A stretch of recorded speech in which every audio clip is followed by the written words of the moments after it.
Hello again, everybody.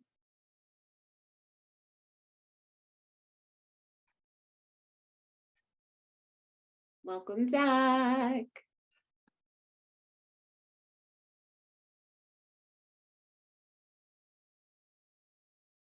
How are we enjoying the webinar so far? Let me just make sure you can chat with us. All right, you guys should be able to chat with us. Hey, Quinn. Hi.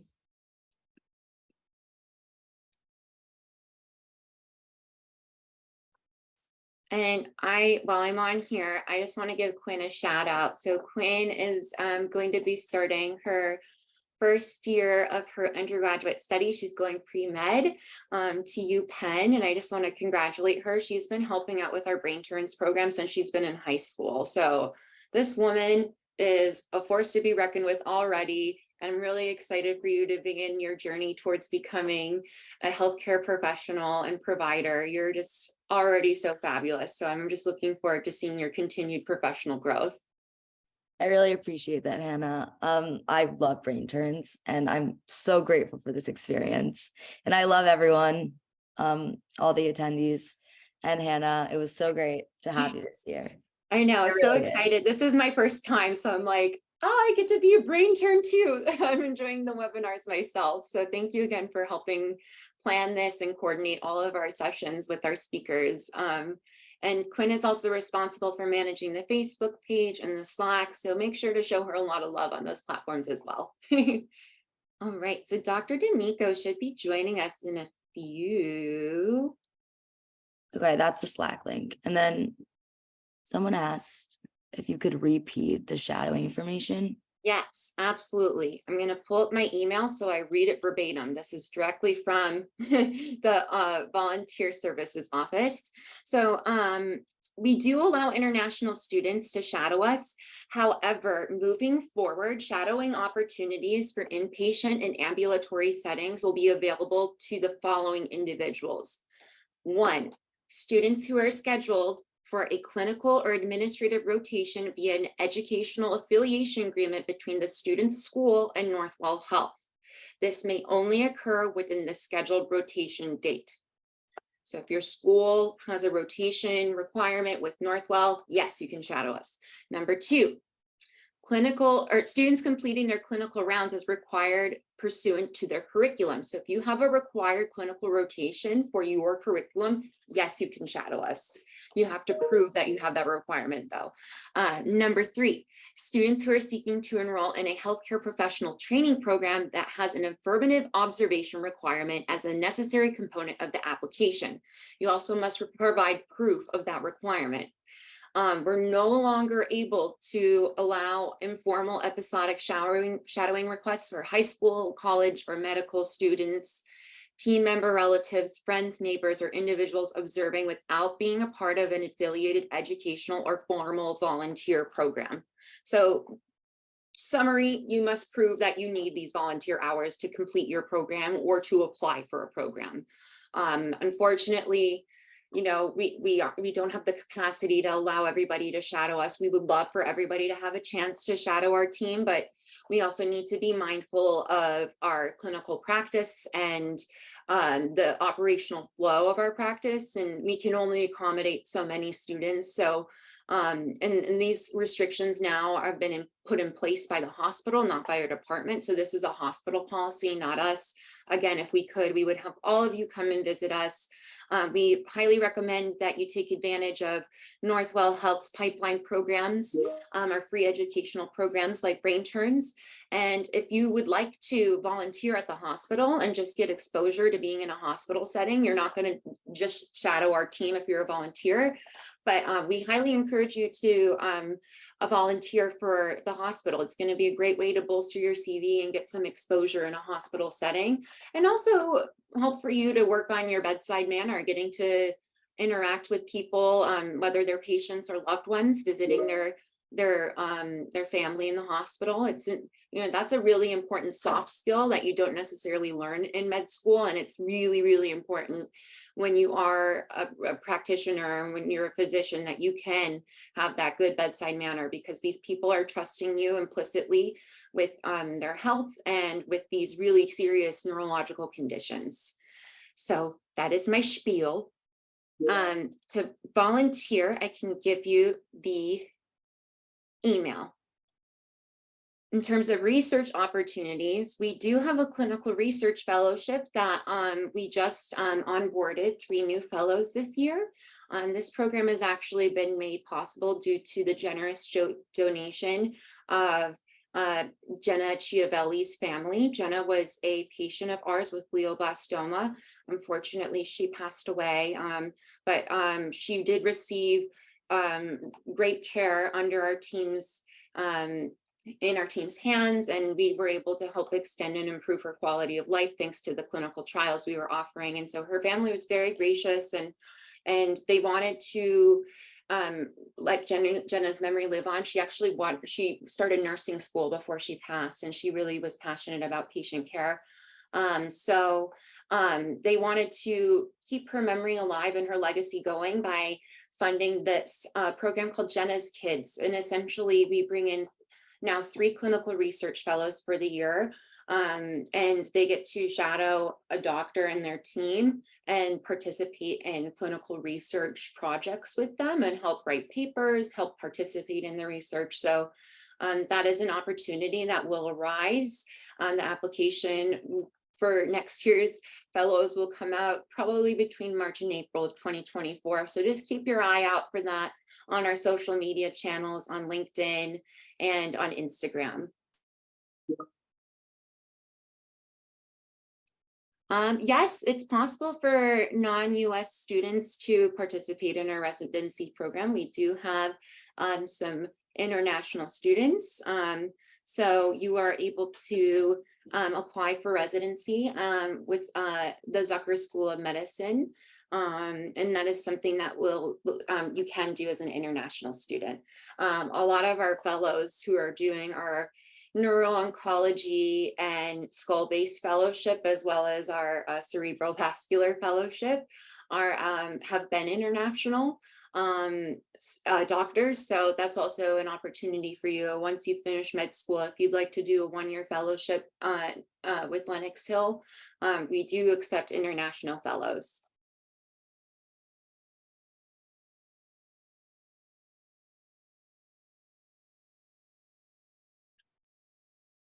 We cannot support visas for shadowing, only if you are an employee of Northwell. Sorry. What else? Well, while we're waiting, let me see. I want Dr. D'Amico to be here when I reveal the winner of the t-shirt design contest. I don't want to do it without him, so we'll wait for him. Thank you guys for your patience. He's actually in the OR, as you can see. So, this program, we've been working around our attendings and our team member schedules. So you're kind of getting a taste of what it's like to be in a healthcare setting. It's definitely a dynamic field. You never know what's going to happen. You might have a case thrown on last minute. You might have a case canceled. So that's just part of the nature of the beast.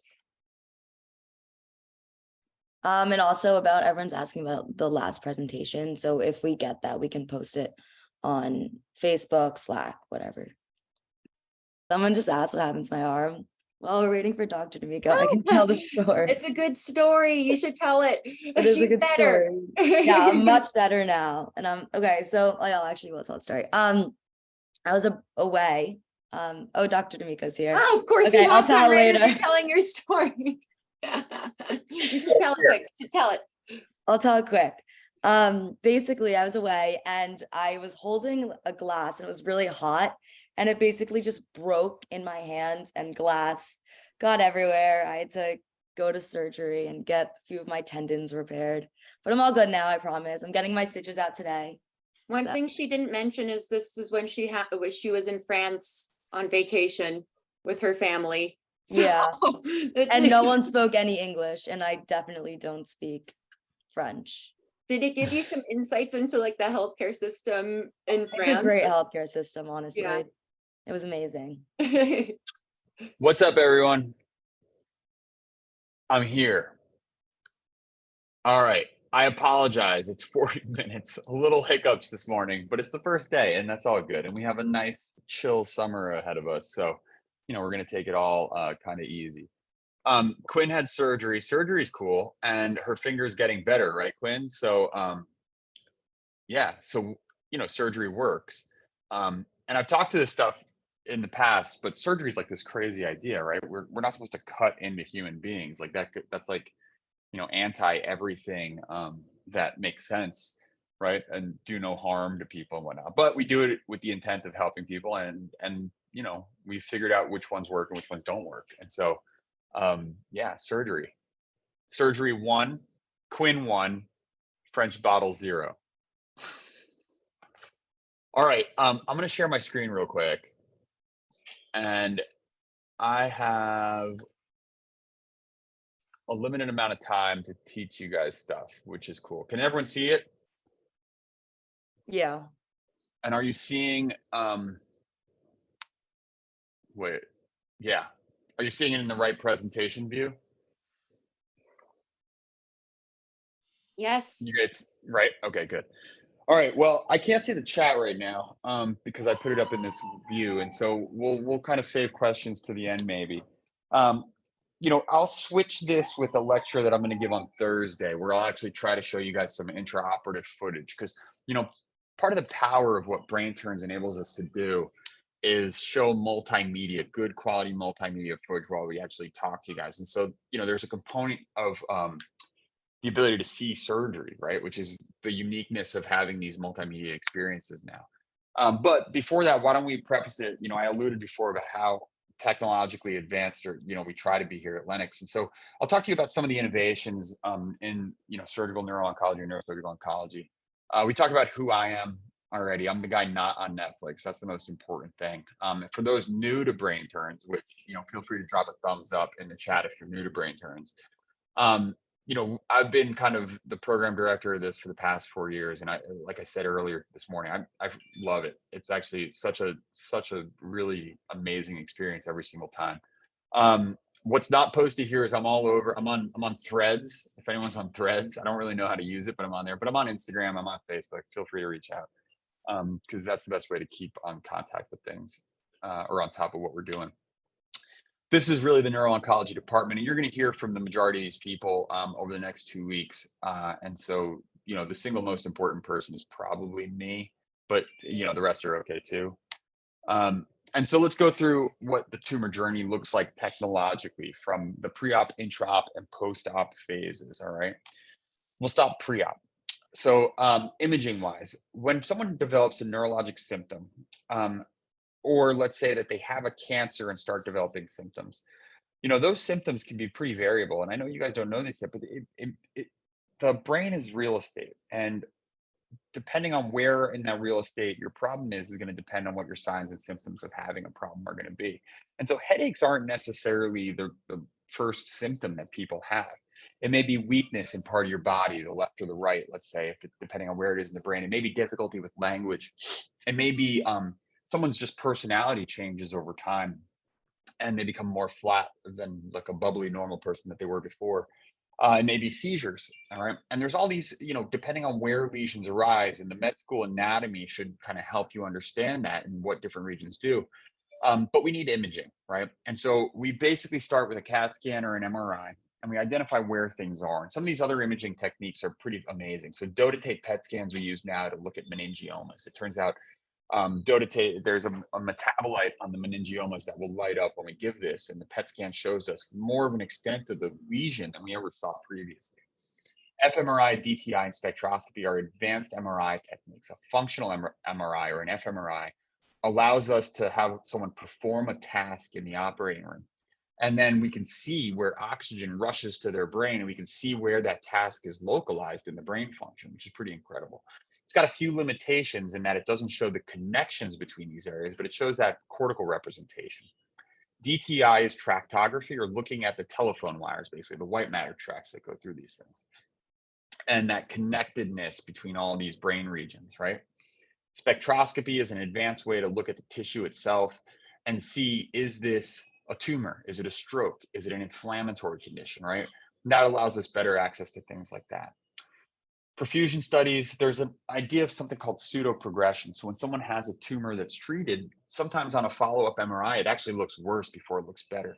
And that's because the treatment itself causes changes in the brain. So perfusion imaging allows us to get a better sense of if we think it's progression or an effect of the treatment. And that's because an active tumor is going to be what's called a hot on perfusion. It's going to demand metabolism, whereas a treatment effect is going to be very cold on it. And then connectomics, which you'll hear a lot about probably over the next 2 weeks, is kind of, you know, my baby here right now. I love it. It's not my company. It's a company from Australia that's able to look at the functional brain network. So that area that the fMRI shows and those tracks the DTI shows, it's able to put them together in a cloud-based software and use machine learning to accommodate for the tumor in the head and suggest which areas are interconnected. Okay, and that's pretty incredible stuff. The image you actually see on your screen right now is what a connectomic scan looks like. And so all those little blue and light blue and white and red dots represent functional areas. And then all the colored lines going between them are the connections between them.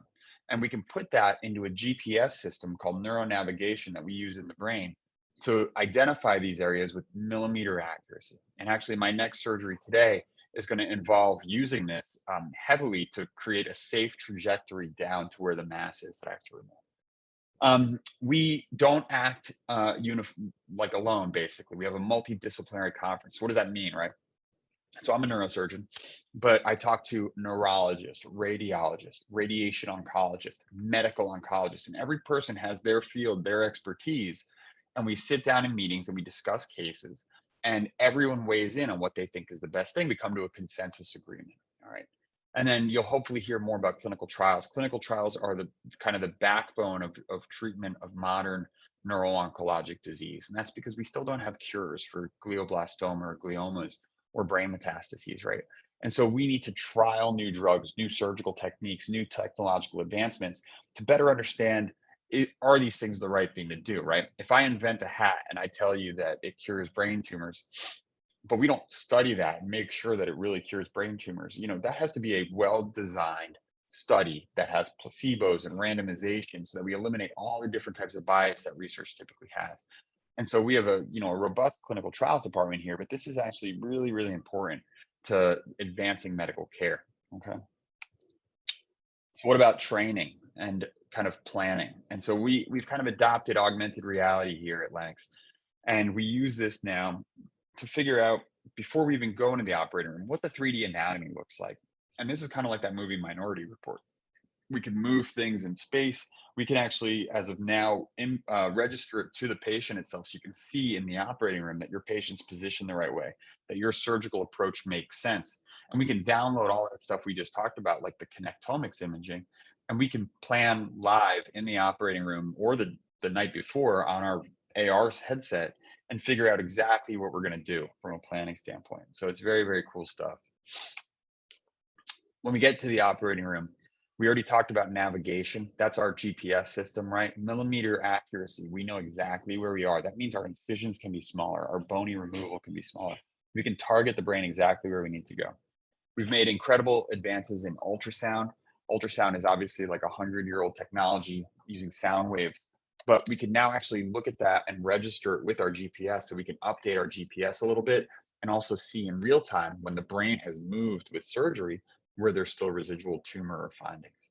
Connectomics, we talked about the exoscope. That's what this picture shows here. This is a giant, like 72-inch screen that's 3D, meaning everyone in the room is wearing 3D glasses. And you can actually see the structures in 3D pulse hitting with incredible visualization, incredible magnification. It's also better ergonomically for us as surgeons, so we can sit looking straight ahead rather than, you know, dropping our heads down or looking in weird angles and whatnot. neural monitoring, you hear a little bit about this later, and again from Dr. Silverstein, and then fluorescence guidance, which I'll show you guys a video of during one of the tumor sessions, where we can actually give a drug that allows the tumor to glow in the dark, which means that when we're operating, we can see the residual tumor more clearly than really ever before. This is what our navigation system looks like, and that's what the pictures look like in the operating room, where the tumor is highlighted there in orange, and you can see the tracks that are kind of far enough away, so we know that this is a relatively safe area. This is what intraoperative ultrasound looks like. So you can see here the cavity of the tumor, and the difference with after it's removed compared to what the preoperative MRI looked like. So after it's removed is here in the blue, this purple is the pre-op MRI. You can see how the brain shifts and it's different than what it was. So now you can look at this, put it on the MRI and say, all right, we are where we say we are. Everything's out like we say it is. So neural monitoring wise. So we've made a few advances here. One of the things we do is a sleep motor speech mapping. This is something that's not really been done elsewhere. I don't think anyone else is doing it. And it's for lesions that involve an area called Broca's area, which is a motor area for speech, meaning it moves all the muscles of your face and your tongue and your pharynx, coordinates all that to produce active speech. And so we have electrodes in our endotracheal tube. We put electrodes in the cricothyroid muscle, some of the facial muscles, excuse me. And we're able to elicit stimulation from the brain into this. And we've published on this, we've done studies on this. This is not for every speech case. This is very specific for speech cases in this region, because speech, as you all know, and I'm sure what the chat's talking about right now, is extremely complex, right? There's syntax, there's different languages, obviously, there's meaning behind meaning. And so understanding all of that, that's one of the more complex human functions, right? And so this tube isn't enough to measure that, unfortunately. Dynamic subcortical stim. This is something, it was invented by someone else, but we didn't like their section, so we kind of created our own. And what we do is we insulate our operating instrument, right? Meaning that electrical stimulation that we provide to the brain that Dr. Silverstein is going to talk to you about in a future, episode or webisode, we're able to deliver through our instruments. So we're never taking our hands out of the way anymore, right? We don't have to change instruments and move around. We're in there, and what we're operating with is telling us where we are. And so that's a huge win. It's efficient, it's safe, because you don't, you get a warning before you proceed to an area that could be dangerous. These are just some of the publications we've done on this, and these pictures show a good idea of what we're trying to do, right? Here's the electrode here, and it's stimulating, and as you get close to these purple fibers, you get an alert. And so you may leave around a tumor there, but that's okay, because we know that safe outcomes from surgery matter way more than getting all the tumor out. If you get all the tumor out but you injure someone, you've actually effectively shortened their life. And I'm talking about a non-recoverable injury, not just manipulation from the surgery.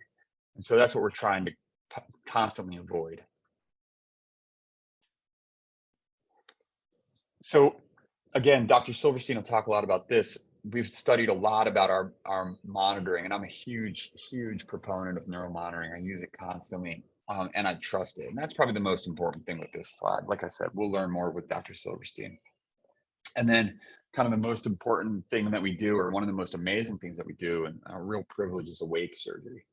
And the skin, does feel pain, but we numb it up. The bone doesn't feel any pain. The covering of the brain, we numb up again, because it does have pain receptors, but the brain itself feels no pain. And so we can adequately anesthetize someone, make them sleepy enough to get to the brain, and then wake them up, and they feel no pain, and they're able to participate.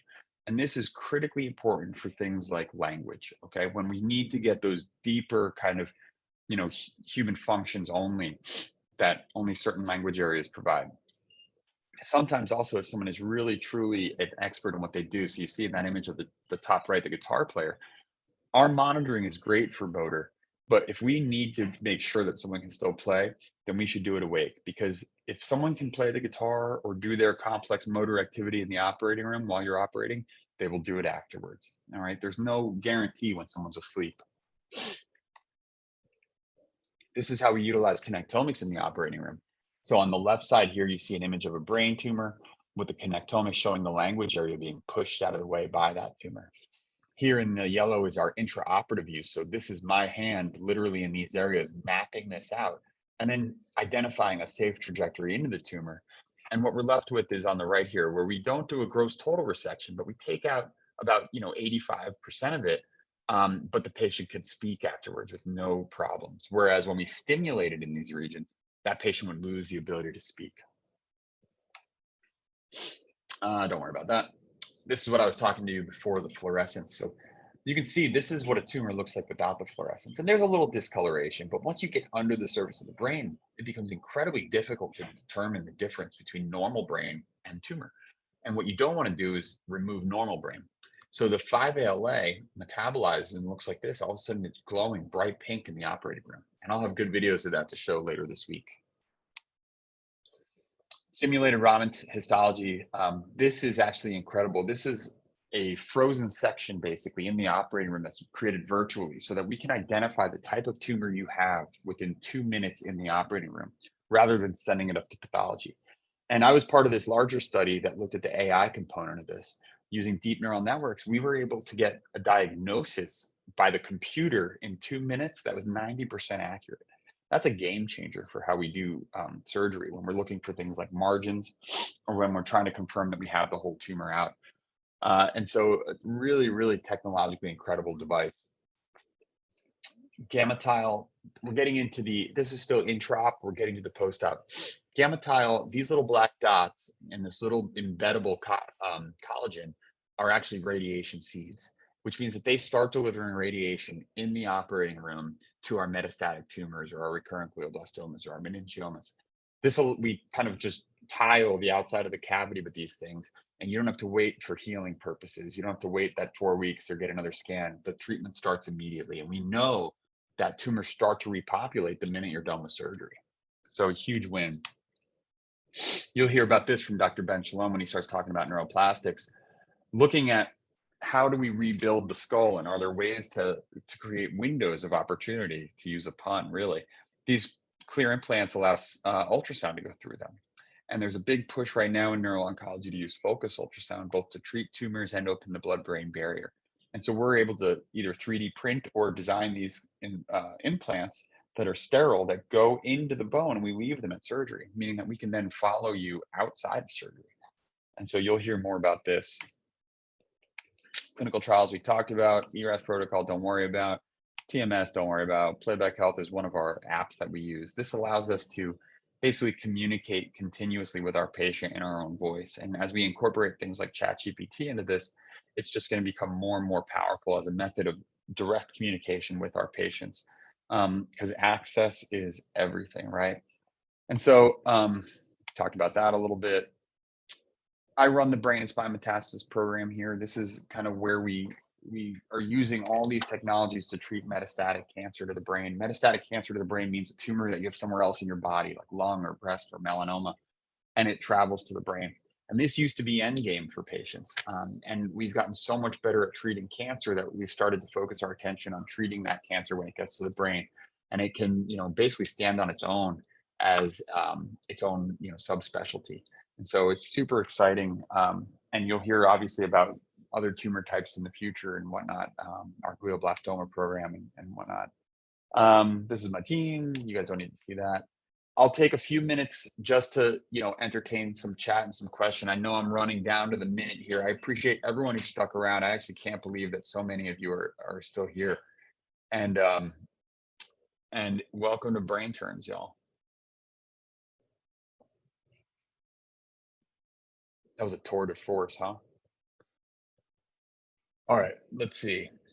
Connectomic versus WADA angiogram brain mapping. So brain mapping is the absolute gold standard, right? Because we're there on the brain, we're electrically stimulating it, we're measuring responses. So that's key. Oh, these questions are going crazy. Hold on, I gotta catch up. We don't need that.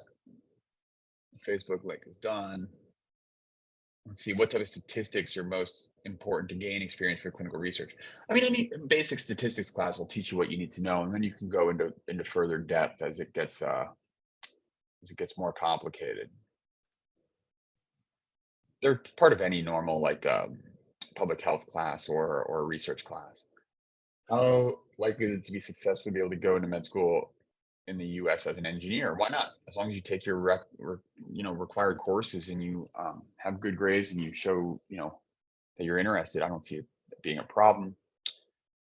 Any advice on how to be critical of published clinical studies based on statistics? That's a tough one. I think you need a basic understanding of statistics. I think the bigger question is, just practice. Go join journal clubs, go over studies, see what people say about it. My thoughts on deep brain stimulation, it's very stimulating. No, it's incredible. It works and it's safe surgery and patients do well. You're not dealing with someone who's terminal. Let's see.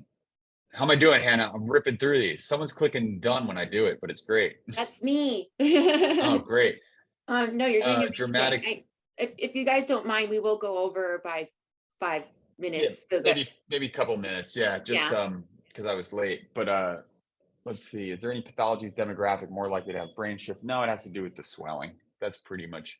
It has to do with whatever the pathology is. Anything can swell if it's not taken care of.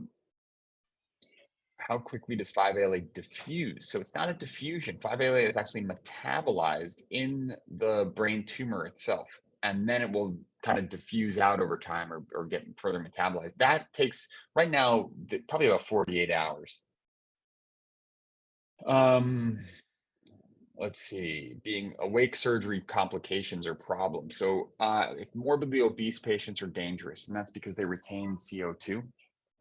Which makes the brain swell.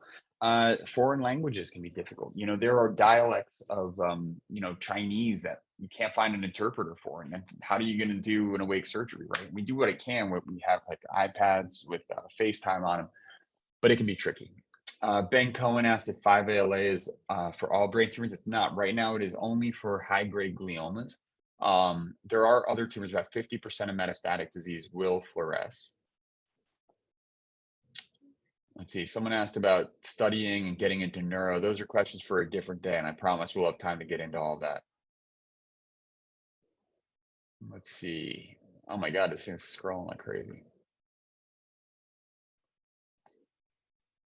What's a good one? Key, let me see. Hannah, throw some at me if you. I know I'm trying to keep up too. Problems with a person being awake during surgery is they want to move. Sometimes they're still kind of drowsy, and that can be dangerous. They try to get their hands up there, which you got to tie them down sometimes. They're not intubated. We have no control. So if they fall too hard asleep, the brain swells out. It's dangerous. So you need a great team to be able to do awake surgery.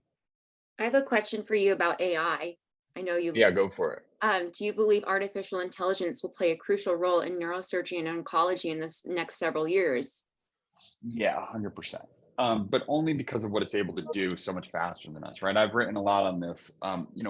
Where we are right now with like GPT and AI, it's a tool for us, right? And so, we need to understand how to use that tool. We need to give it access to our previous data. The bigger issue is the data it's analyzing is imperfect because it's created by humans. So it's generating answers that were created imperfectly. And despite, no matter how rigorous a study is, there's bias in all studies. And so, basically we got to let the AI design the study. And robotic surgery. And go ahead. Oh, do you think AI will have negative impacts on healthcare professionals? No, not if we use it correctly. I think we need to understand how to use it as a tool. It's our ethics, it's our workflow. You still need expertise. You need a human component. I don't have a big fear there. Maybe though, who knows? Down the road, right? All right. Man, there's chats and there's QA. I'm losing it. Guys, it's 12:04. Thank you again. I'm going to give you back your life for waiting for me. We had a great turnout this morning, and Hannah, I think now is going to introduce our T-shirt design. Yes, I am. So I'm going to share my screen. I made a video because I'm extra. I'm going to share my screen. Can you guys? Oh boy. Is it not going to let me share? Desktop, you're a panelist, share, right? Open. Oh, I just got to turn this on.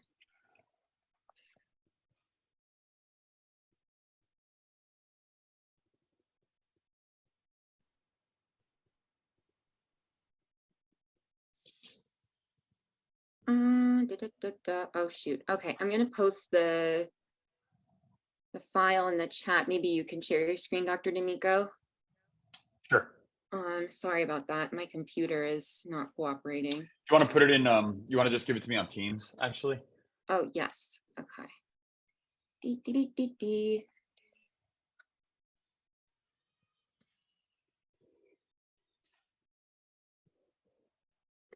I'm so backlit. Can you guys even see me? We can see you. It's a very sunny day here in New York.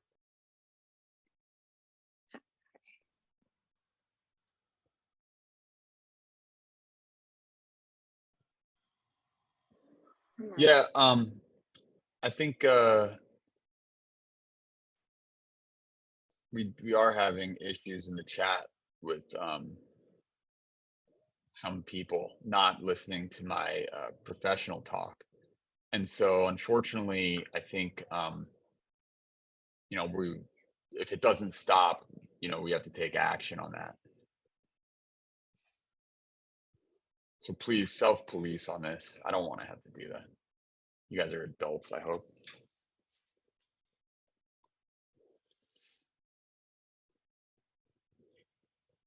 Here we go. Sorry, that took a hot. Oh, again, I'm not as tech savvy as Quinn makes me out to be. All right, come on, come on. Here we go. All right. It's entitled, and the winner is.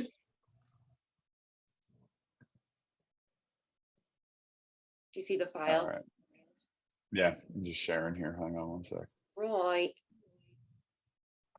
So we want to thank everybody who sent in their t-shirt designs. Can you guys see it?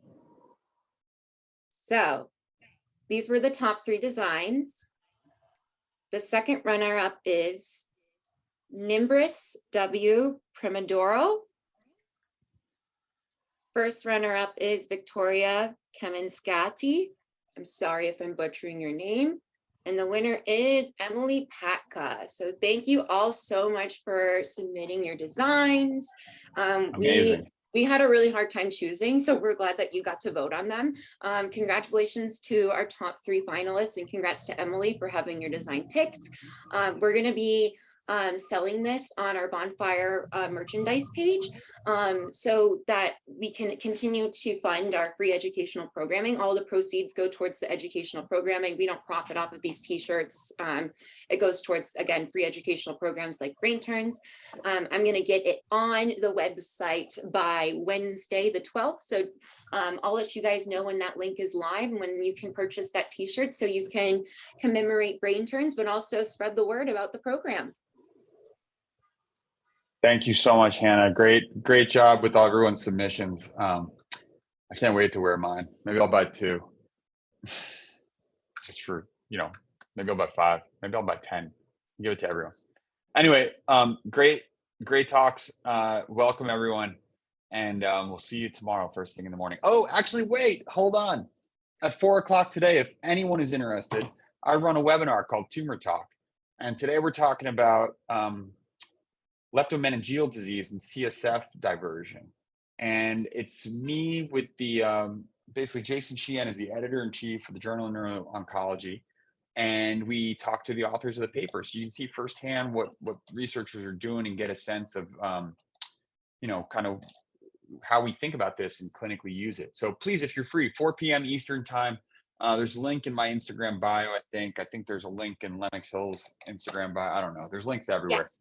Join yes, in. I just posted the link in the chat as well. So go to cassini.com/s/tumor talks. I can't say backslash. Oh my gosh. And those are recorded as well and kept on a website. So anyone who can't join can always check it out at a different time.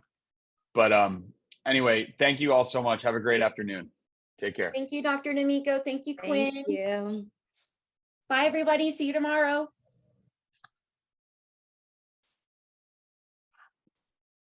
We did it. The video is amazing. Yes, thank you. Thank you. And thank you everybody again for tuning in. We will post the recordings from today's session on the YouTube channel by tomorrow. So if you'd like to rewatch anything, And thank you again to Quinn for managing our YouTube channel. You are a queen. And Yeah. we'll see you all tomorrow. Bye, guys. Bye.